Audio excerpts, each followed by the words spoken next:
उत्तर प्रदेश की राजनीति में दलित नेतृत्व को लेकर एक नई बहस छिड़ गई है।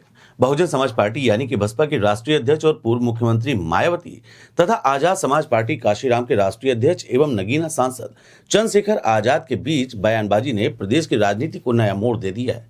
खास बात तो यह है कि यह टकराव किसी चुनावी गठबंधन या सीट बंटवारे को लेकर नहीं, बल्कि दलित समाज के अधिकारों की लड़ाई के तरीके को लेकर सामने आया है। लखनऊ स्थित बसपा मुख्यालय में आयोजित प्रेस कॉन्फ्रेंस में मायावती ने बिना किसी का नाम लिए उन संगठनों और राजनीतिक दलों पर निशाना साधा जो कथित तौर पर दलितों, वंचितों और पिछड़े वर्गों के लोगों के लिए सड़कों पर उतरने का दावा करते हैं और उन्हें प्रेरित करते हैं।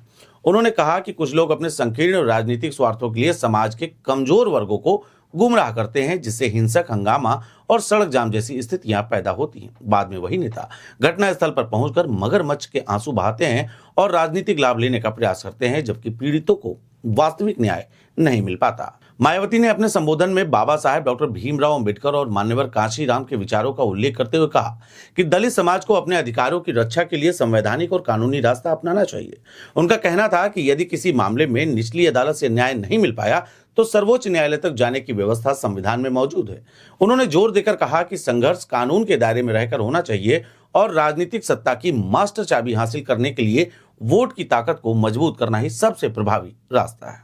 मायावती ने मेरठ, सहारनपुर, प्रयागराज और हरदोई सहित कई घटनाओं का उल्लेख करते हुए कहा कि बार बार सड़कों पर उतरना किसी समस्या का स्थायी समाधान नहीं है। उनके अनुसार समाज को भावनात्मक उकसावे की राजनीति से बचते हुए संगठित राजनीति शक्ति के निर्माण पर ध्यान देना चाहिए। हालांकि मायावती के इस बयान को राजनीतिक गलियारों में सीधे तौर पर चंद्रशेखर आजाद पर हमला माना गया। दिलचस्प बात यह रही कि कुछ ही घंटों के भीतर चंद्रशेखर आजाद ने भी तीखी प्रतिक्रिया दी। उन्होंने कहा कि यदि समाज पर अन्याय हो रहा है तो नेताओं को एसी कमरों से बाहर निकलकर पीड़ितों के बीच जाना चाहिए। उन्होंने सवाल उठाया कि जब अत्याचार की घटनाएं होती हैं तो कुछ बड़े नेता मौके पर क्यों नहीं पहुंचते। चंद्रशेखर का यह बयान सोशल मीडिया पर अब तेजी से वायरल हो रहा है और दोनों नेताओं के समर्थकों के बीच बहस भी तेज हो गई। दरअसल पिछले कुछ वर्षों में चंद्रशेखर आजाद ने पश्चिमी उत्तर प्रदेश सहित कई क्षेत्रों में दलित युवाओं के बीच अपनी अलग पहचान बनाई है। किसी भी अत्याचार या विवादित घटना के बाद घटनास्थल पर पहुंचकर विरोध दर्ज कराना उनकी राजनीतिक शैली का हिस्सा रहा है। दूसरी तरफ मायावती लगातार संगठन, चुनावी शक्ति और संवैधानिक संघर्ष की राजनीति पर जोर देती रहीं। यही कारण है कि दोनों नेताओं के राजनीतिक दृष्टिकोण में स्पष्ट अंतर दिखाई पड़ रहा है।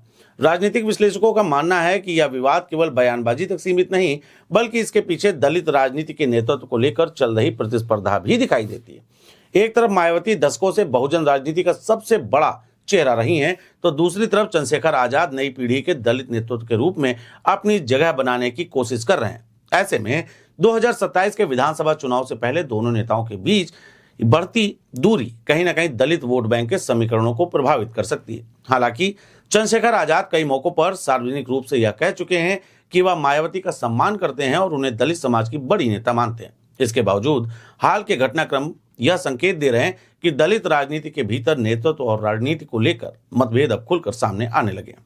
फिलहाल इतना तो तय है कि मेरठ की घटना के बाद शुरू हुई यह राजनीतिक बहस आने वाले दिनों में और तेज हो सकती है। 2027 के विधानसभा चुनाव जैसे जैसे नजदीक आएंगे वैसे वैसे यह सवाल भी महत्वपूर्ण होता जाएगा कि दलित समाज संवैधानिक और चुनावी राजनीति के पारंपरिक मॉडल को प्राथमिकता देता है या फिर सड़क पर संघर्ष की नई राजनीति को। उत्तर प्रदेश की राजनीति में यह बहस केवल दो नेताओं के बीच टकराव नहीं, बल्कि दलित आंदोलन की दिशा और नेतृत्व को लेकर उभर रही नई वैचारिक लड़ाई के रूप में भी देखी जा रही।